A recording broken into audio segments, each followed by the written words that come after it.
Huh. I didn't think I had turned the flashlight on, but maybe I bumped it.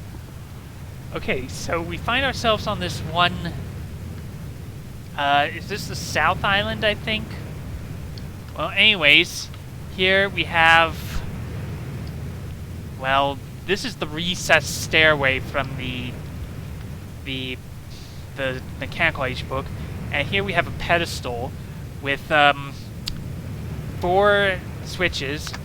1, 2, 3, 4, 5, 6, 7, 8, 9, 10 different symbol combinations. So that's 4 to the 10th power, I think. Which, again, that's not something you want to brute force. Huh, it's night here now. Well, we can, there's only one way we can go, and that's into the fortress. And so what we can do is we can... This is so incredibly small. It makes me wonder how this was actually supposed to protect everyone. So we found another room filled with paintings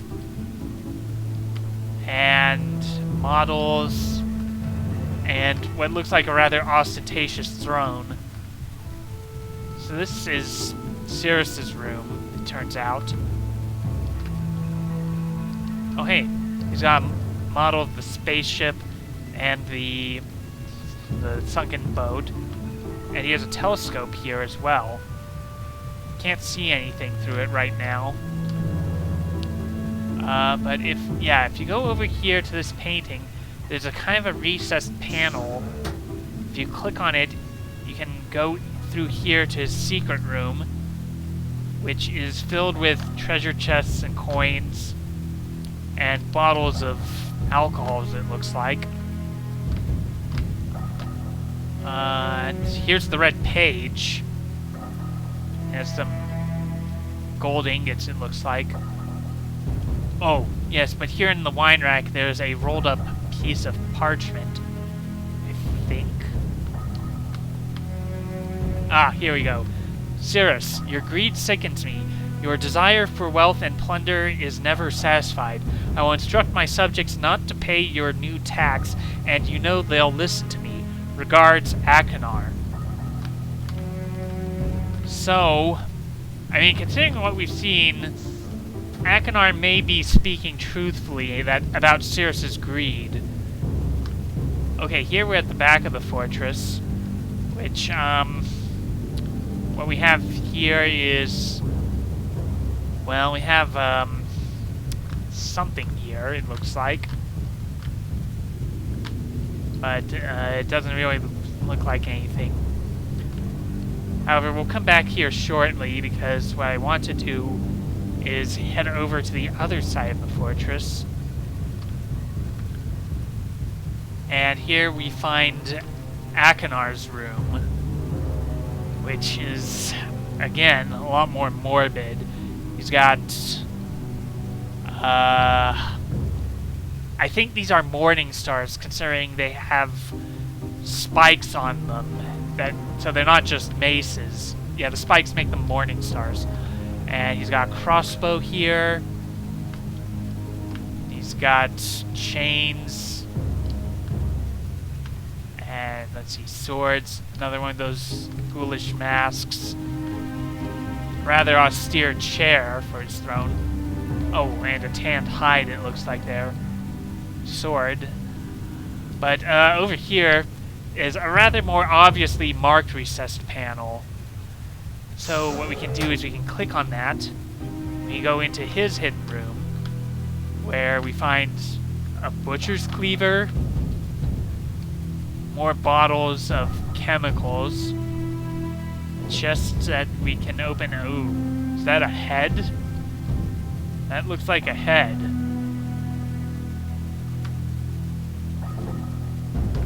Let's just put that back. There's the blue page here, but we can't take it yet. And a metal cage with a switch on next to it. Well, what happens if we throw the switch? It electrifies the cage. Really gruesome. But the more interesting thing in Akinar's room is this device. The Fortress Rotation Simulator. This is going to be kind of useful for training yourself. So, right now it displays the fortress is pointing to the south. So if we use the left switch... Okay, yeah. Oh. Yeah, you hear that clang? Again, that indicates that the fortress... It's the same set of noises as in the Maze Runner, which is why I feel like you're maybe supposed to... You could do this one first and more easily learn the noises by playing with the Fortress Simulator. Okay, the right switch doesn't do anything, but if we move the left switch all the way up, and then we move the right switch, we can rotate the fortress. Although it needs to be positioned at the cardinal directions. Okay, that should be right. So if we move that... Yeah, and there's that whooshing noise, so the fortress would be positioned at the east. Then if we do this again and move it all the way up to north, there's the ding noise again. And if we push the switch up and rotate it all the way to the left, hold this down, and there's the chirping noise. So again, the same set of noises as the directions indicate in the Maze Runner. That's kind of helpful. At least it will be for what we're about to do. So, there's this button here. If we press it, this pathway turns into a stairwell. And if we go down here, we have a switch and an indicator. If we push the switch up, gears rotate, and, okay, we need to get these lined up so that both of the empty spaces are at the bottom. So it turns red. Okay, just a little more. There we go. Alright, so that should rotate it into position. But just what did we rotate into position is the question. Well, we have to go back up these stairs, and we have to raise the stairs back up into the bridge.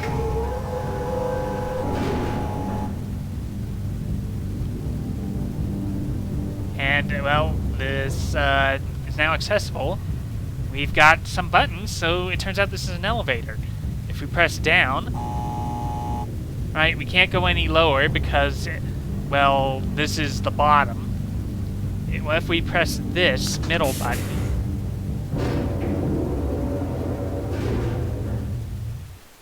well, it stops partway up.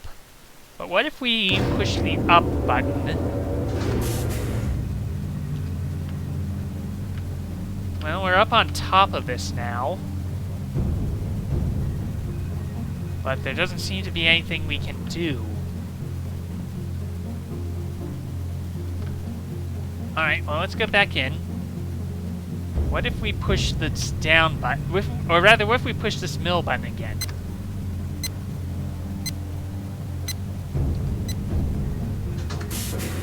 So, yeah, the beeping gives you kind of the indicator.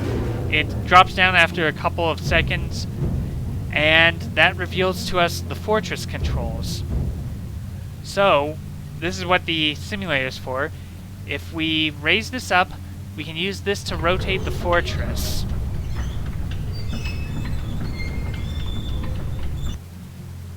Okay. Oh, ding. Okay. So that's north. Oh, okay, yeah. So, and then we have to use this button to... I think we have to use this button to... Yeah, we have to use this button to raise the elevator back up. So that now we can go back down.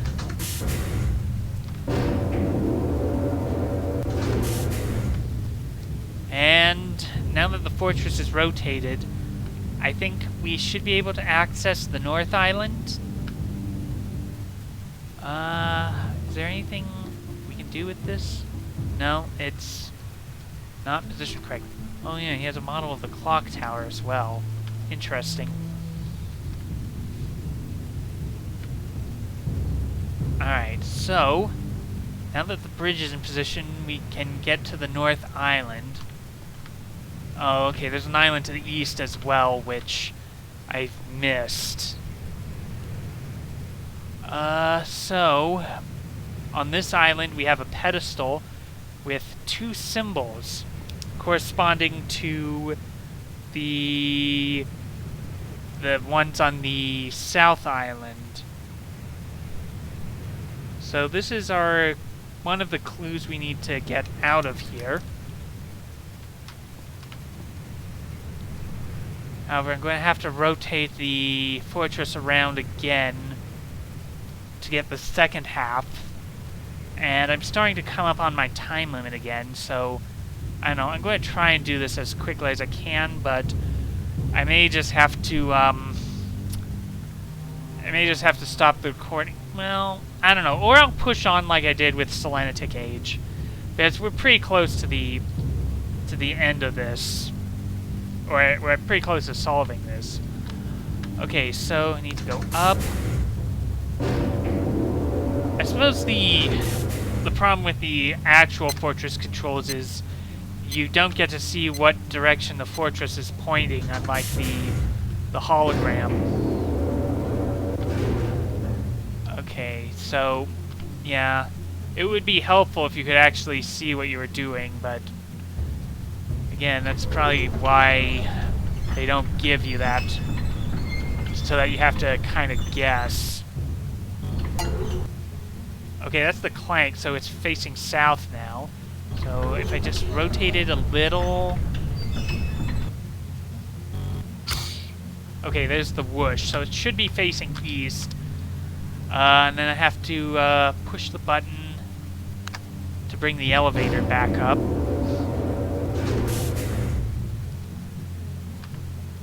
And then descend.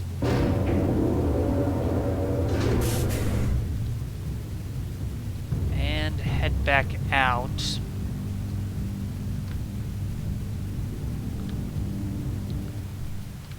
Okay, is this position? No, I guess not. Okay, I suppose I'll have to do that next time when I actually have some more time. Okay, so this should be the East Island. And up on here is another pedestal with the second half of the code. So it's the 3 triangles and the circle in the 3rd position, and then the half circle in the 4th position.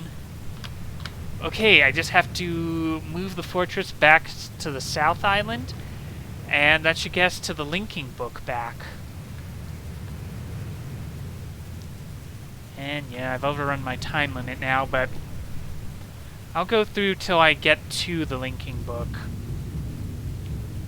It shouldn't be that much longer. I should just be able to rotate this a little easier. So, just head back to the elevator. This session may end up a bit longer than the previous session. Ah, well. Although that's going to make it annoying to subtitle. I do not like YouTube's new system for subtitling. It takes me longer to subtitle an episode than it did last year.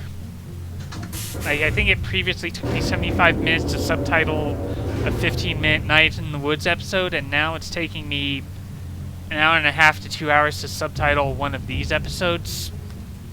Oh well. Okay, so we're facing the East Island. We need to rotate it to the south. Okay, let's see where we... Ah, okay, yeah. There we go. Oh, right. And I just need to push the button to raise the elevator back up.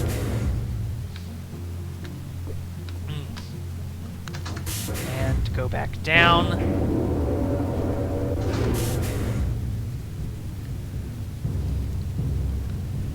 Yeah, this is going to be a longer episode, I guess. Oh well. Entire age in one episode.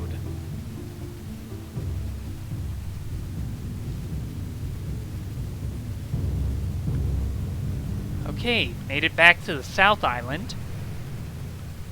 So now we should be able to enter the code into the pedestal here. Okay, so first is this one. The semicircle, I don't know. Or is this is that cyan logo? I don't know, not really. Then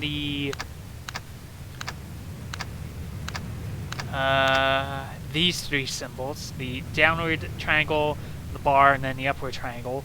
And then the three triangles in the circle. And then last, that one. Okay, that lowers the staircase here. And with that, we found the linking book back to Myst. But this is where I'm going to call it. So I'm just going to drag that there to save, and it'll load back here next time. Alright, well, thank you very much for watching. If you've enjoyed these videos, make sure to leave comments on them. Maybe leave a like down below about what you enjoyed. And if you want to see more of Real Myst Masterpiece Edition, then make sure to click that subscribe button. Next time I complete this age, and maybe the game. It's not that long, really. So, yeah, that's all for now. I'll see you next time.